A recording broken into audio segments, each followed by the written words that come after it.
Hey, what's going on, everybody? Um, some of you may know, but my name is Bruce Franks Jr. I am the Electoral Justice Lead Organizer for Mass Liberation Arizona, and we are going to have an amazing conversation today with Mark Ruffalo. Hey, Courtney. Um, with Mark Ruffalo, actor, activist, about what's going on, in Phoenix, in Maricopa County, things we've been, having to deal with the political prosecutions. We're going to talk, a lot about political prosecutions, a little bit about the problematic legislation and importance of using your voice and a bunch of other things. And so if you look at the pinned tweet, which we'll be referring to, Spider-Man, what's going on? The pinned tweet. I'm sorry, y'all.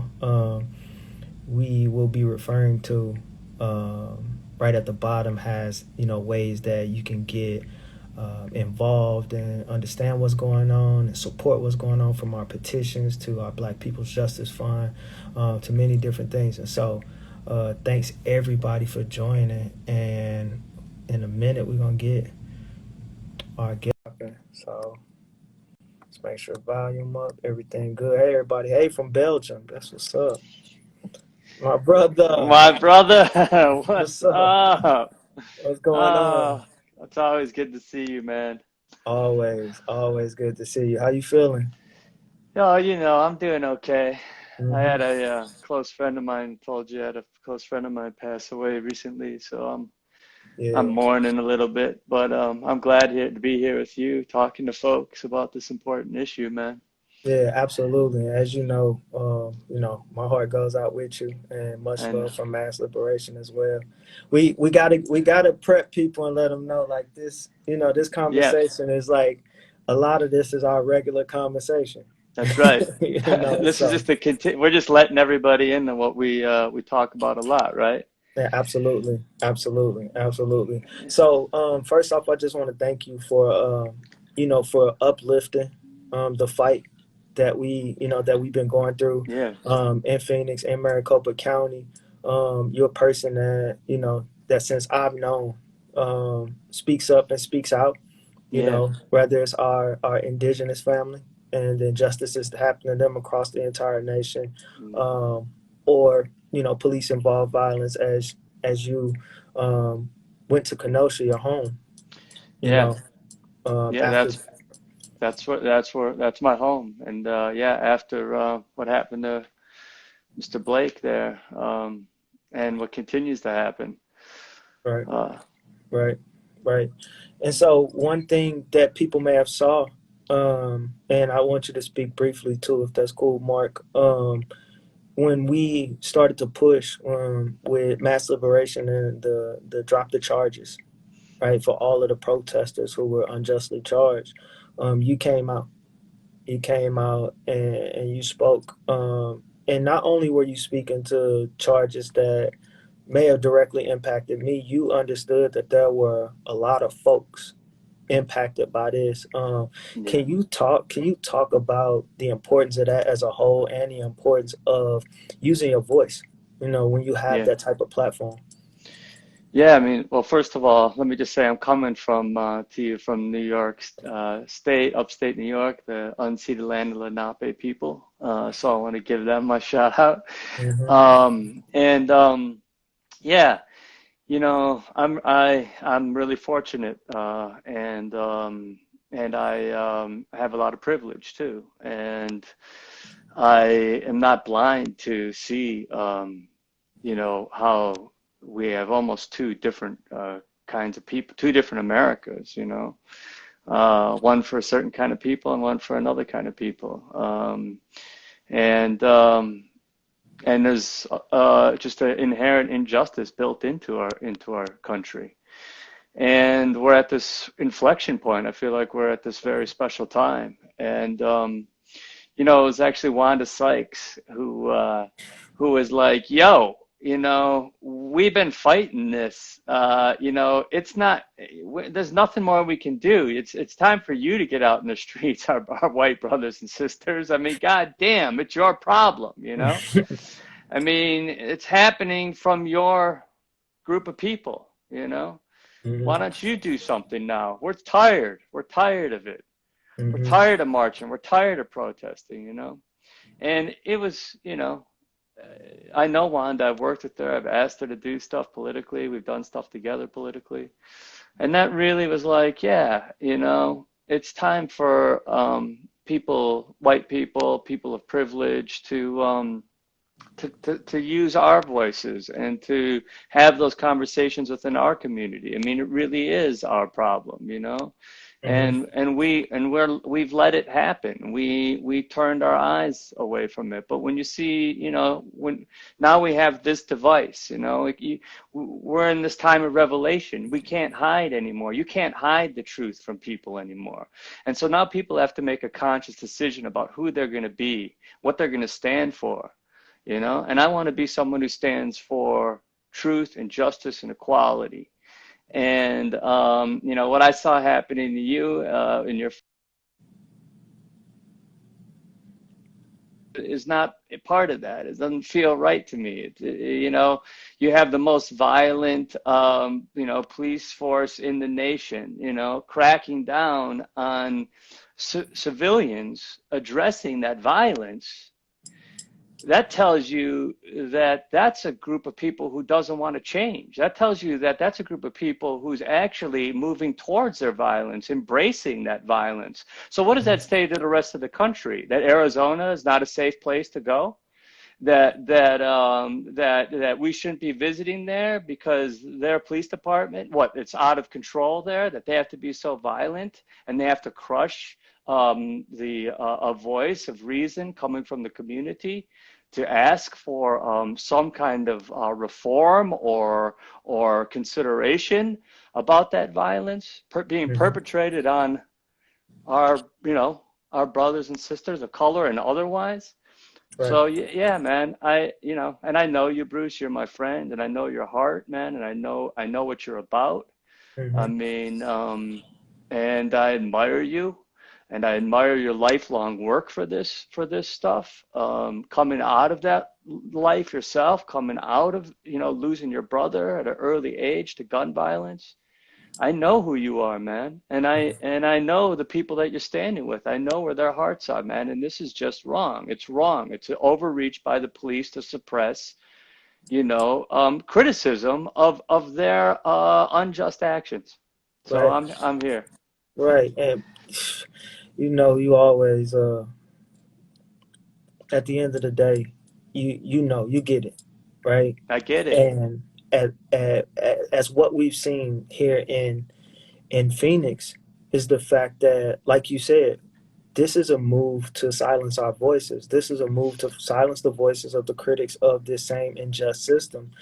And we get into these conversations and folks start to talk about, hey, well, the police need this or the police need that. The police need more training. The police need these things. And this is what I always tell people. What you got to understand is we got to look at where the police started from in the first place with Mm, slave patrols. And then you look over the past hundreds and hundreds and hundreds of years, right? We've been trying to reform the police all this time. We tried to reform the police after civil rights. We tried to reform the police after the Black Panthers. We tried to reform the police after Stonewall. We tried to reform the police after Rodney King. We tried to reform the police after Michael Brown. And hundreds of years later, we are still trying to reform the police. So at what point do we say, hey, and don't dare us say defund the police, mm. right? Don't dare us say defund the police, because then folks who don't understand or who don't get it say what? Oh well, we don't see how that happens. But Mark, you know what I hear when I hear people oppose defund the police? What? I hear people saying, how dare people of color, how dare them get to a place where they dream of a place where they're not abused, they're not dealing with these things head on from this entity that has caused so many problems, has caused so many issues, has caused so many deaths That's in right. our life. Like how dare we get to a point where we want to operate without them? How dare we get to a point where we actually want to define what our public safety looks like, right? How dare we get to a place where we aren't paying our tax dollars just to be killed, or to see folks that look like us in the middle of the street, and us having to take the streets, us having to get out here and march and protest and direct action and so on and so forth, right? And Yep. so that's what I hear when I hear this pushback, and it's like, no, like now y'all got to understand, because it's a real thing now, right? That's Like right. at first it was so far-fetched, but now you see it happening. It's It's happening. It's surprising it didn't happen sooner, man. That says a lot about the patience of your race, you know, the decency of your race. You've said repeatedly, okay, let's go with reform. Yes, if you're true, then let's do that. Let's try that. And you know what? You're right. It hasn't worked. But but what the opposition, mostly the right wing, has done is use defund the police to pervert what you're actually saying. And you know, we have folks on here, I'm sure, who don't really understand this issue as well as you and I do. So let's bring them up to let's bring some of the folks from maybe my audience that don't understand this. Now, you're hearing a lot of talk in the Democratic Party even that we can't talk about defund the police. We can't use that term. So what is it that's so scary about that term, Bruce? And let's really talk about, what does that mean when you say abolish or defund? What does that mean on the ground to people who are concerned about things like public safety? Because that's the thing. Everyone wants public safety, right? But when public safety means that your brothers and sisters are getting murdered in the streets, you know, Right. that's not public safety. So people Right. are talking about public safety, but what exactly are we talking about when we say public safety? Right. And when we talk about public safety, I think the problem is equating public safety with law enforcement. Right. That's the first issue. We want to equate public safety with law enforcement when we say, hey, these folks are here to keep us safe. No, they're here to enforce laws. That's They're right. here to enforce laws. They're here to uplift and uphold a system that wasn't built for folks that look like me. That's right. At the end of the day, we know how this system was built, and this system ain't changed none. It That's right. hasn't changed. It had, the foundation of this system hasn't changed. And so when we talk about public safety, at the end of the day, we have folks that are equating public safety with law enforcement. But then when we say defund the police, the other thing is, it, everybody's been okay with defunding education. They've been okay with defunding Right. healthcare. They've been okay with defunding all the essential resources, right? That actually speak to the root causes of the harm that's going on in our community. But when we say defund the police, and that, yeah, it's it's fright night. And Right. at the end of the day, what needs to happen, right? That money that's being defunded, Yeah. Let's talk about that. right? Like What do you want to do with that money? When you say defund the police, where does that money go? that money goes back into the communities where resources were stripped, That's right. where communities never had resources in the first place. And That's what do right. resources look like? Resources look like different alternatives to education, period. It looks like more jobs. It looks like beautification of our neighborhoods. It looks like access to healthcare, access to mental health. It looks like every single thing that the system has taken out of our communities, or failed to resource our communities with. It In the looks first like, place. yeah, in the first place, it looks like getting rid of the decades and decades that we've had to go through of redlining, right? It looks like it looks like fair processes across the board, and it looks like equity, right? It looks like bringing equity, not just equality, because if we try to bring equality right now and we're already hundreds of years back, then Behind. everybody moves forward, but we still not caught up to speed. No, we need equity. We need equity in our communities, Yes. right? And then once we have that equity, we can talk about equality. Now let's talk about equity. Equity means investment. Equity, right? Equity means funding, investment in these communities that have been otherwise underfunded. I mean, that's radical.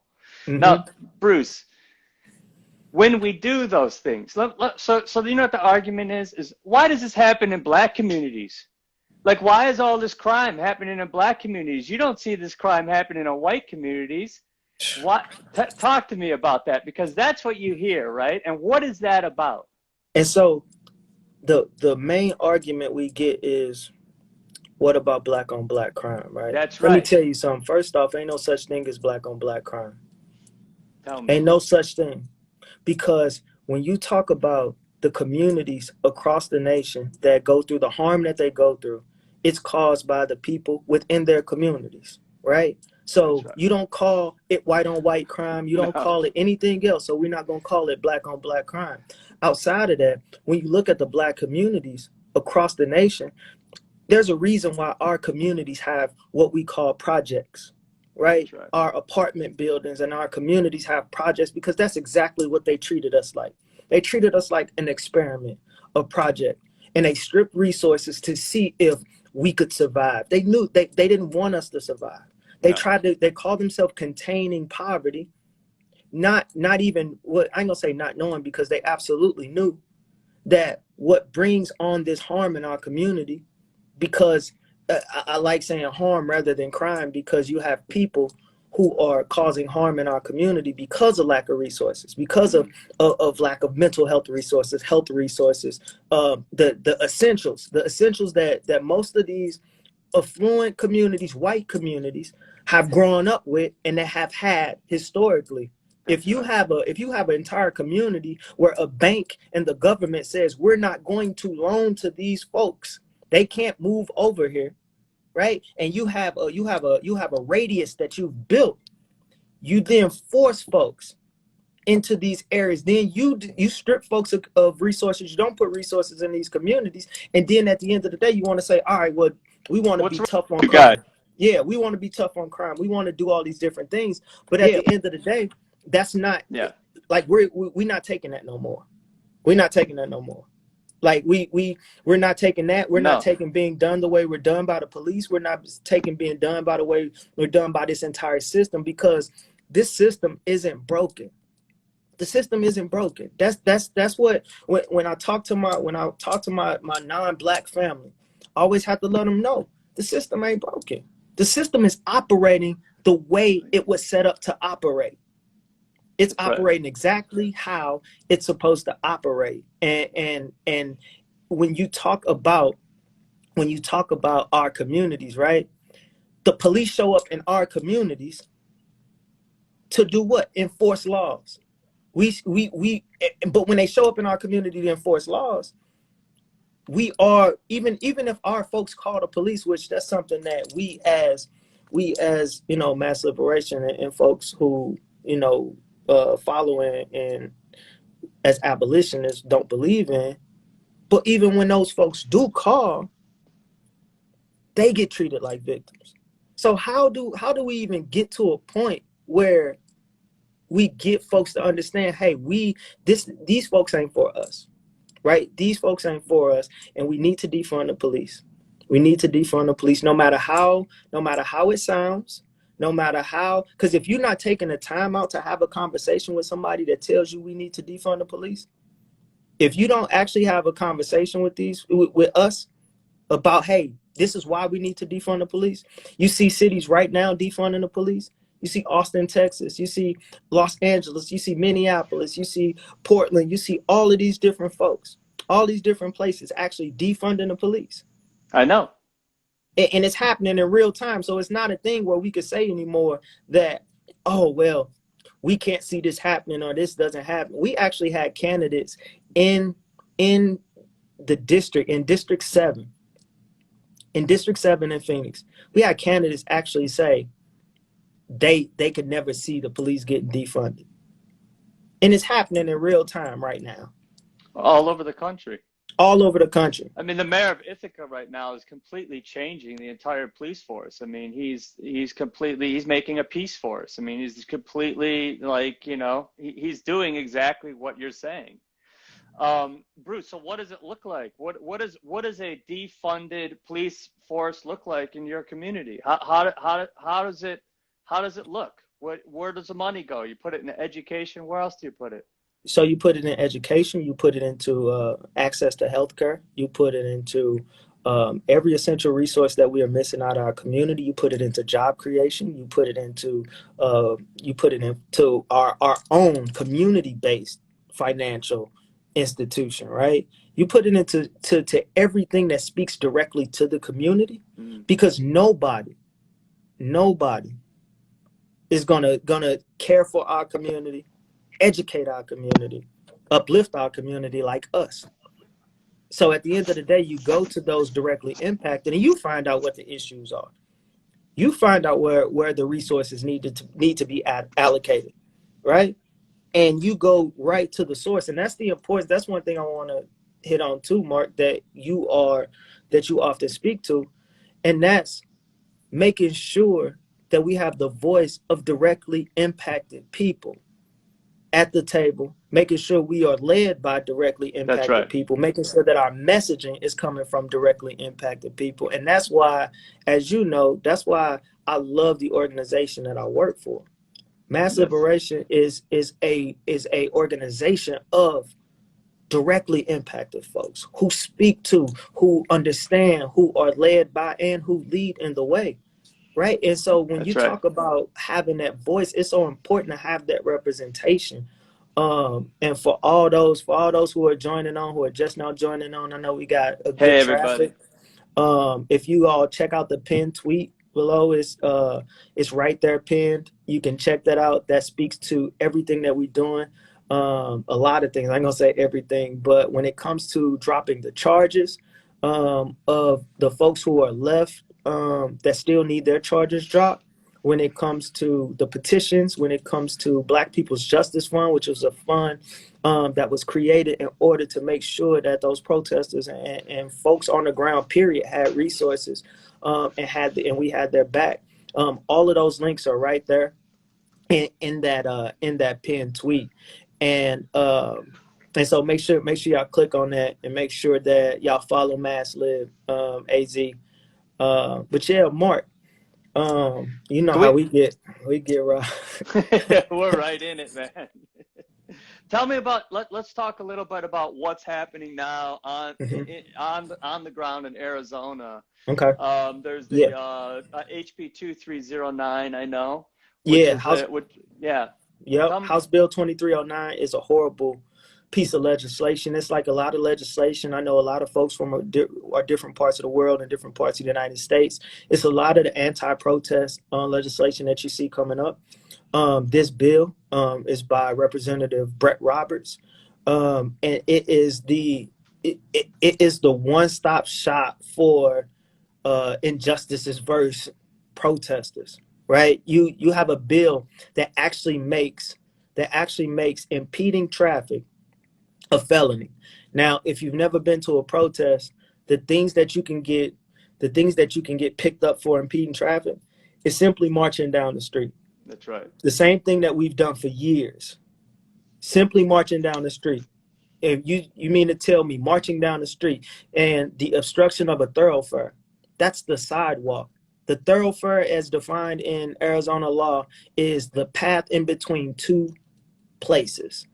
So that's the sidewalk, That's that's a pathway to your house, to another house, that's almost anything.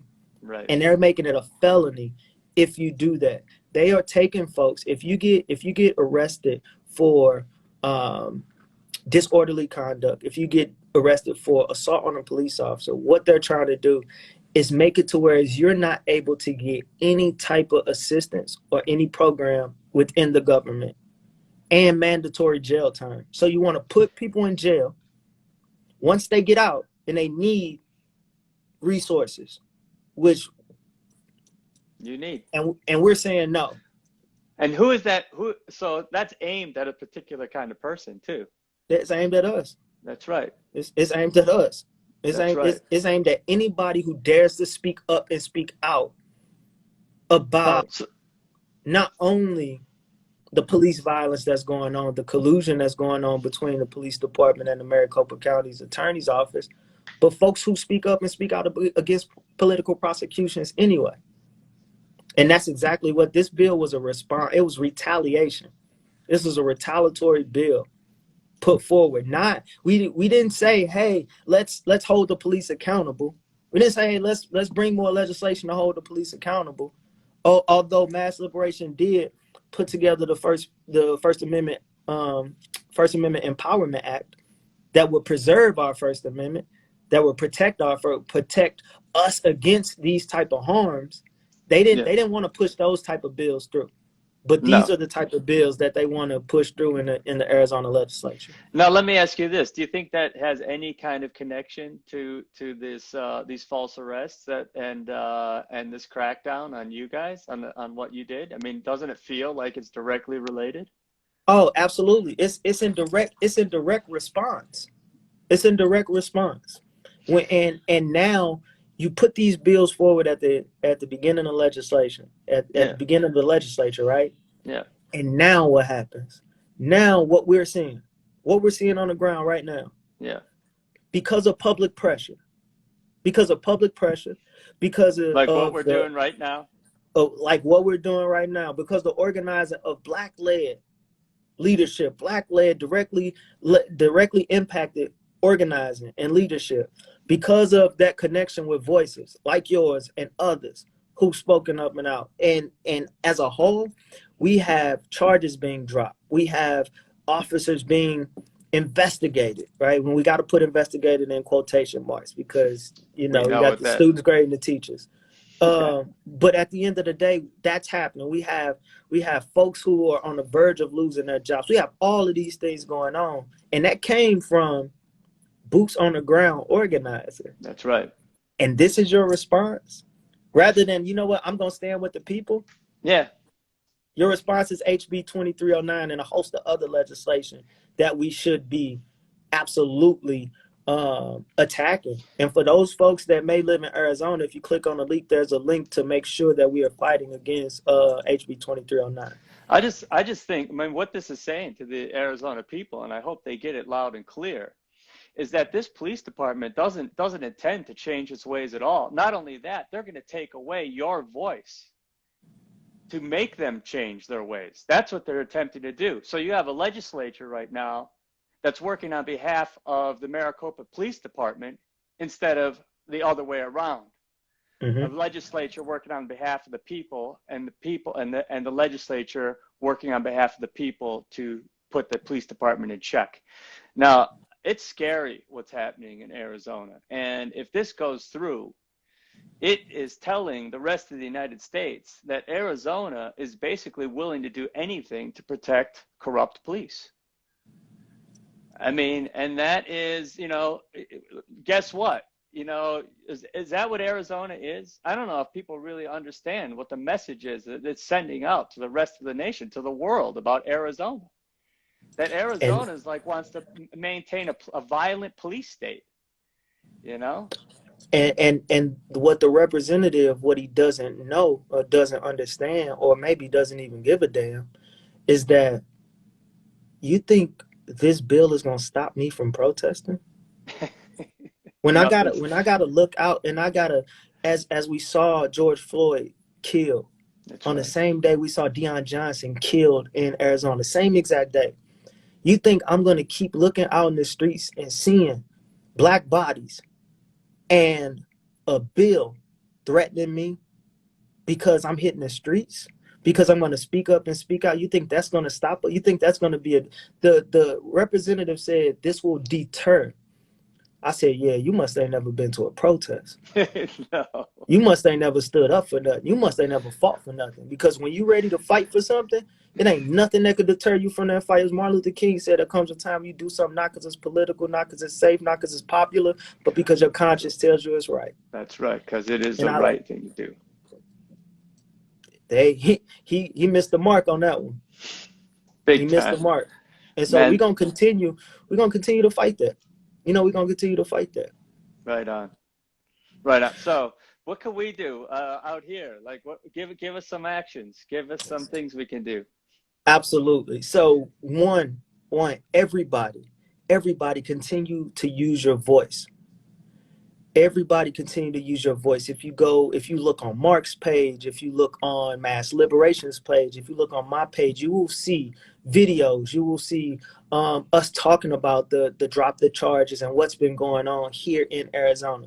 And we still have charges to get dropped. We That's right. still have charges to get dropped.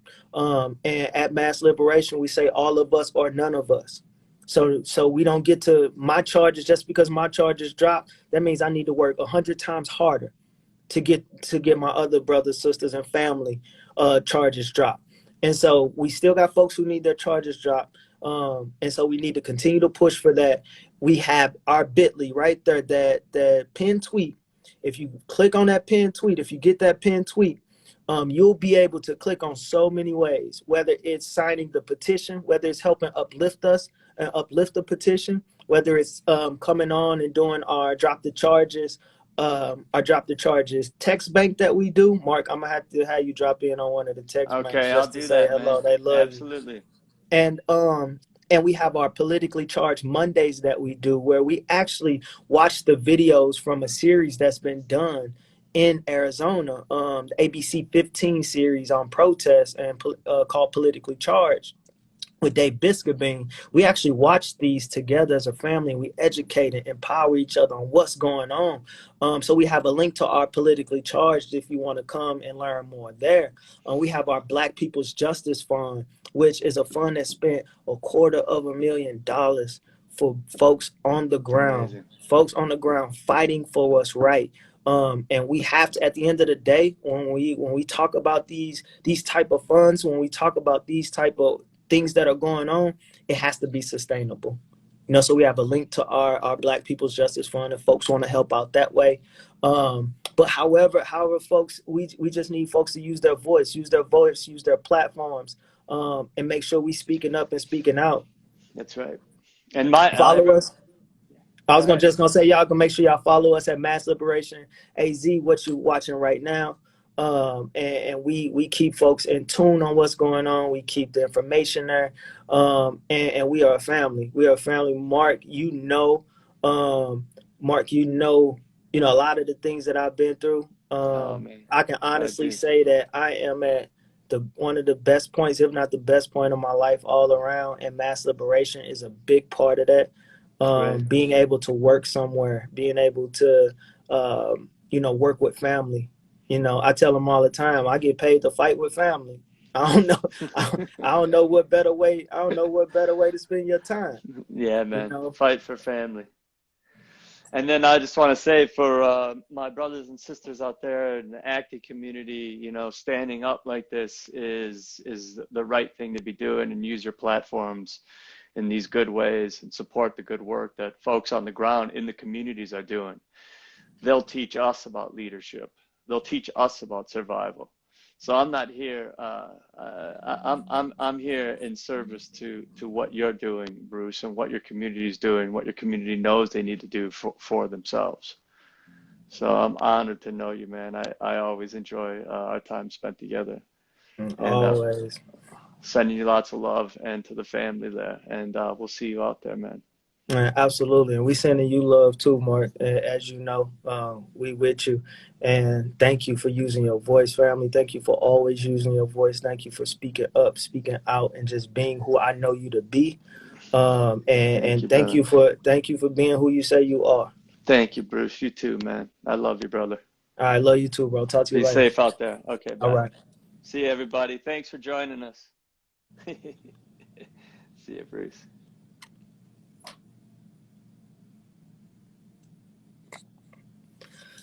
Thank you, everybody, for joining us. Thank y'all for tuning in. Thank y'all for sitting through and just listening, understanding, being educated and empowered on what's going on. Um, as you know, at the end of the day, I was talking about the pin comment that we had, and you can always just check us out at Mass Liberation. Follow us. I see many people still on. Click the follow. Um, Go sign the petition to get the charges dropped. And whatever else ways you can be a support. We appreciate you. We appreciate you here at Mass Lib. And remember, it's all of us and none of us. Salute y'all.